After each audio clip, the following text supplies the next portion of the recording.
ایک دن میرے کریم نبی اپنے حجرے مبارک سے باہر نکلے. آپ نے اپنا ہاتھ کمر پہ رکھا ہوا ہے. داڑھی کے چند بال سفید نظر آ رہے ہیں. یہ دیکھتے ہی حضرت سیدنا ابو ہریرہ رضی اللہ تعالی عنہ سے رہا نہ گیا.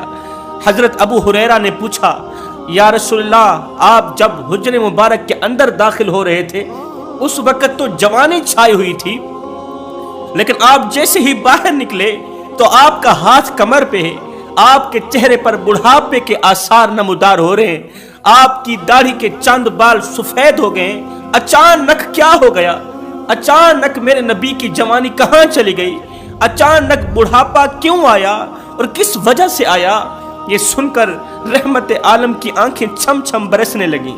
میرے کریم نبی رونے لگے، رو کر فرمانے لگے اے ابو ہریرہ، تھوڑی دیر پہلے میں حجرے کے اندر بیٹھا ہوا تھا، اتنے میں حضرت جبریل علیہ السلام میری خدمت میں حاضر ہوئے، مجھے اللہ کا سلام دیا اور ساتھ میں جہنم کا تذکرہ شروع کر دیا.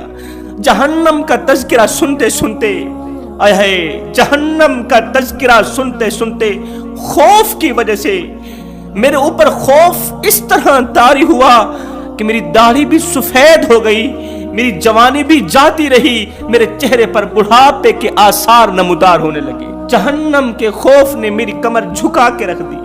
جہنم کے خوف نے میری داڑھی سفید کر دی. جہنم کے خوف نے میری جوانی چھین لی. ہائے، میں سوچ میں پڑ گیا.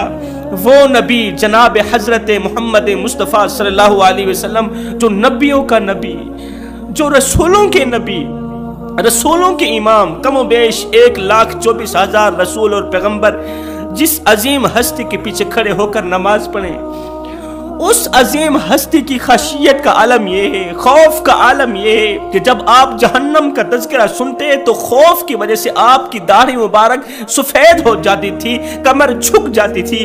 اور نہ جانو ہمیں کیا ہو گیا، آج سارا قرآن ہمیں جہنم کے تذکرے سنا رہا ہے، تباہ ہونے والی قوموں کے قصے سنا رہا ہے، کہانیاں سنا رہا ہے، واقعے سنا رہا ہے. ابھی تک ہمارے اندر انقلاب کیوں نہیں آیا؟ ابھی تک ہم نے توبہ کیوں نہ کی؟ اللہ کی طرف رجوع کیوں نہ کیا؟ سارا قرآن ہمیں جہنم کے قصے سنا رہا ہے، جہنم کا عذاب بیان کر رہا ہے. کیا ہمارے دل کالے ہو چکے ہیں؟ ہمارے دل پتھر بن چکے ہیں؟ قرآن کی کوئی بات بھی ہمارے دلوں پر اثر نہیں کرتی. ہڈیاں کمبن، گوڈے کھڑکن تے بدل گیا لک تیرا، اجے بھی بدیوں باز نہ آیوں، جی ہو مرد دلیرا. حضرت جناب مریم نے اپنے بیٹے حضرت عیسیٰ علیہ السلام کو کہا، حضرت مریم کا وقت آخر تھا، آپ اس دنیا فانی سے رخصت فرما رہی تھی، وقت آخر ہے. آپ نے اپنے بیٹے حضرت سیدنا عیسیٰ علیہ السلام کو بلایا، بیٹے میرے پاس آؤ. بیٹا دوڑ کر آیا، جی اماں حضور. اماں کہنے لگی بیٹے اللہ نے تیرے ہاتھوں میں بڑے ہی کمال رکھے ہیں، بڑے کمال رکھے ہیں، تو کوڑیوں کے اوپر ہاتھ پھیرے، اللہ تعالیٰ انہیں شفا عطا کرے. میرا بیٹا مٹی کے جانور بنائے، اس پر پھونک ڈالے، اللہ تعالیٰ ان جانوروں کے اندر روح ڈال کے انہیں اڑا دے. میرا بیٹا قبر کے سرہانے کھڑے ہو کر اتنا پڑھ دے کم باذن اللہ، اتنا کہہ دے کم باذن اللہ. اے مردے، اللہ کے حکم سے زندہ صحیح سلامت قبر سے باہر نکلا تو ایک دم قبر پھٹ جائے، مردہ زندہ ہو کر باہر نکل آئے. اللہ نے میرے بیٹے کو بڑا ہی مقام دیا ہے. پر اے میرے بیٹے بتا تو صحیح، جب میں مر جاؤں گی، مجھے لگتا ہے میرا وقت آخر آ گیا ہے، نزا کا وقت قریب ہے، جب تیری ماں مر جائے گی تو پھر تو اپنی ماں کو زندہ کرے گا یا نہیں کرے گا؟ اپنی ماں کو جگائے گا یا نہیں جگائے گا؟ یہ سن کر حضرت عیسیٰ علیہ السلام کہنے لگے اماں، تیرے ہی تو دم سے میری زندگی میں رونق ہے، تیرے ہی تو دم سے میرا گھر جنت کے باغوں میں سے باغ بنا پڑا ہے. تو ہے تو سب کچھ ہے، تو نہیں ہے تو کچھ نہیں. تو ہی تو ہے، اندر ہی تو، باہر تو ہی تو، میرا تو سب کچھ تو ہے. اگر تو ناراض ہو جائے پھر 70 ماؤں سے بڑھ کے محبت کرنے والا رب بھی اپنے بندے سے ناراض ہو جاتا ہے. اگر تو راضی ہو جائے پھر اللہ تعالیٰ گنہگار کی گنہگاریاں نہیں دیکھتا. ماں کی محبت کے صدقے اللہ تعالیٰ گنہگار کو اپنی رحمت کی آغوش میں جگہ دیتا ہے، عرش کا ٹھنڈا سایہ نصیب کرتا ہے. اماں اگر تو مر گئی تو میں تو تجھے ضرور جگاؤں گا، میں تجھے ضرور زندہ کروں گا. یہ سن کر جناب مریم نے ہاتھ جوڑے، کہا بیٹے خدا کے لیے اس رب کا واسطہ جس خدا نے تجھے اتنا بڑا مقام دیا ہے، تجھے اس رب کا واسطہ جس نے تجھے پیدا کیا، میرے مرنے کے بعد مجھے پھر سے زندہ نہ کرنا، مجھے دوبارہ سے زندہ مت کرنا۔ اماں کیوں؟ حضرت مریم نے کہا، اے بیٹے، میں نے حضرت زکریا علیہ السلام سے سنا تھا کہ جب موت کا جھٹکا لگتا ہے نا، اس وقت منہ میں اس طرح کی کڑواہٹ آتی ہے کہ یہ کڑواہٹ قیامت کی صبح تک بھی ختم نہیں ہوتی۔ جب موت کا جھٹکا لگتا ہے اس وقت مرنے والے کے منہ میں، گلے میں اس طرح کی کڑواہٹ آتی ہے، سخت کڑواہٹ آتی ہے کہ یہ کڑواہٹ قیامت کی صبح تک بھی ختم نہیں ہوتی۔ بیٹے، تیری ماں ایک مرتبہ منہ کڑوا کر لے، پھر دوسری مرتبہ منہ کڑوا کرنے کی تیری ماں میں ہمت کوئی نہیں، تیری ماں میں طاقت کوئی نہیں۔ اس لیے خدا را مجھے دوبارہ سے زندہ مت کرنا، دوبارہ سے مجھے موت کی تکلیف برداشت کرنا پڑے گی۔ حضرت سیدنا علی المرتضیٰ شیر خدا کرم اللہ وجہ الکریم، آپ قبرستان میں داخل ہوئے، ایک قبر کے سرہانے بیٹھ کر کہنے لگے، اے قبر والے، مجھے بتا تو صحیح، قبر نے تیرے ساتھ کیسا سلوک کیا، قبر کے اندر تیرے ساتھ کیا بیتی، کیا بنا؟ اندر سے آواز آئی، پہلے یہ بتاؤ کہ جن کو میں اکیلا تنہا چھوڑ کر آیا تھا، جس بیوی کو اکیلا چھوڑ کر آیا تھا، بچوں کو اکیلا چھوڑ کر آیا تھا، یہ بتاؤ کہ میری فیملی کا کیا بنا؟ یہ سن کر حضرت علی رضی اللہ تعالی عنہ نے فرمایا تیرے مر جانے کے بعد تیری بیوی نے دوسرا نکاح کر لیا، تیری بیوی دوسرا شوہر لے کر آئی، اور تیری اولاد گھر سے بے گھر ہو گئی۔ تنکا جوڑ کے، ایک آنا، ایک روپیہ جوڑ کے تو نے جو محل بنایا تھا، تو نے جو مکان بنایا تھا، وہ خوبصورت عالی شان محل جس کے سامنے روزانہ لوگ آتے تھے، جس گھر کو سلام کرتے تھے، سلوٹ کرتے تھے، تیرے مر جانے کے بعد اس گھر کے دروازے پر کسی اور کے نام کی تختی لگ گئی ہے۔ تیرے بچوں نے تیرا گھر بیچ دیا، گھر بک گیا، وہ گھر سے بے گھر ہو گئے۔ جب وہ گھر کی تقسیم کر رہے تھے، مکان کی تقسیم کر رہے تھے، تو تیرے بچے آپس میں لڑ پڑے، الجھ پڑے، جھگڑا کرنے لگے، ایک دوسرے بھائی کا سر پھاڑا، ایک دوسرے بھائی پر وار کیا، دونوں بھائی ایک دوسرے سے جدا ہو گئے۔ یہ ہے تمہاری فیملی کی کہانی۔ اب یہ بتا کہ تیرے ساتھ کیا بیتی؟ ایک شخص تھا، جب وہ مرا تو اپنے پیچھے ایک مکان، 2 بیٹے چھوڑ کر گیا۔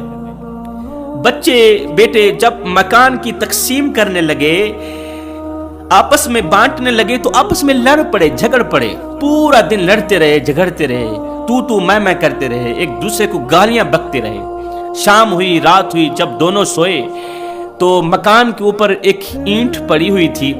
وہ اینٹ ان دونوں بھائیوں سے مخاطب ہو کر کہنے لگی، او نادانو، تم میرے پیچھے کیوں لڑ رہے ہو؟ میری کہانی تو سنو، میرا عبرت ناک واقعہ تو سنو، میرا ماضی تو سنو۔ اینٹ نے کہا کہ ایک وقت تھا، میں بہت بڑا بادشاہ تھا، ہزاروں کی تعداد میں میرے نوکر تھے، میری ایک آواز پر ہزاروں لوگ لبیک کہتے تھے، میری لونڈیاں تھیں، نوکر تھے جو میرے حکم کے تابع تھے، ہر وقت میرے حکم کے تابع کھڑے رہتے تھے۔ اللہ اکبر، خوبصورت زندگی گزر رہی تھی، عیش و عشرت کی زندگی گزار رہا تھا، جس طرح بادشاہوں کی زندگی ہوتی ہے اسی طرح کی زندگی عیش و عشرت میں گزار رہا تھا۔ اللہ کا کرنا کیا ہوا کہ میری زندگی کا سورج غروب ہو گیا۔ ایک دن موت کا فرشتہ آیا جس کے اندر رحم نام کی کوئی چیز نہیں ہے، جو کسی پر رحم نہیں کرتا۔ موت کا فرشتہ آیا، میری روح نکالنے لگا۔ روح نکالتے وقت میں نے اسے کہا کہ پیسے لے لو، دولت لے لو، میری جان مجھے بخش دو۔ صاحب، نہ کفن میں جیب ہے، نہ قبر میں الماری ہے، اور کمال کی بات تو یہ ہے کہ موت کا فرشتہ رشوت بھی نہیں لیتا۔ اس نے رشوت نہ لی، رشوت لینے سے انکار کر دیا، بغیر رحم کی میری روح نکال کے چلا گیا۔ جب جسم سے روح نکل گئی، پھر میں بادشاہ نہ رہا، پھر میرا نام مردوں میں تبدیل کر دیا گیا۔ میرے عزیز و اقارب، میرے بچے کہتے تھے اس مردے کو اٹھاؤ، بادشاہ نہیں، بابا نہیں، مردے کو اٹھاؤ، قبرستان میں جا سلاؤ۔ عزیز و اقارب نے مجھے اٹھایا، مٹی کے سپرد کر کے کچھ عرصہ میں قبر کے اندر پڑ رہا، مٹی کے اندر پڑ رہا۔ میں بڑا ہی حسین و جمیل تھا، طاقتور تھا، میرا موٹا تازہ بدن تھا، موٹا تازہ جسم تھا۔ ہائے، میرا موٹا تازہ بدن مٹی کا رزق بن گیا، میری خوبصورتی مٹی کا رزق بن گئی۔ کچھ عرصہ میں قبر کے اندر پڑ رہا، کچھ عرصہ بعد ایک سیلاب آیا، فلڈ آیا، قبرستان کو بہا کر لے گیا۔ کچھ عرصہ میں صحرا کی شکل میں پڑا رہا، زمین کی شکل میں پڑا رہا۔ پھر کچھ عرصہ بعد تمہارے باپ نے مکان بنانا تھا، مکان کی تعمیرات کا کام کرنا تھا، مکان کھڑا کرنا تھا، اسے اینٹوں کی ضرورت تھی۔ اب وہ گیا مٹی لینے، تمہارے باپ نے اسی جگہ سے مٹی کی کھدائی کی جہاں پر میری ہڈیاں پڑی تھی، میرا گلا سڑا جسم پڑا تھا جو مٹی کے ساتھ مٹی ہی ہو گیا تھا۔ تمہارے باپ نے مجھے اٹھایا، گھر لے کر آیا، میرے اندر پانی ڈالا، اینٹوں کی شکل اختیار کی، میں اینٹوں کی شکل اختیار کر گیا۔ پھر کچھ دن میں بھٹی میں پڑا رہا، آگ میں جلتا رہا۔ پھر تمہارے باپ نے آگ سے مجھے اٹھا کر مکان کی خوبصورتی میں لگا دیا، مکان کی دیواروں میں لگا دیا۔ اور نادانو، اور تم اس اینٹ کے پیچھے آپس میں کیوں لڑ رہے ہو؟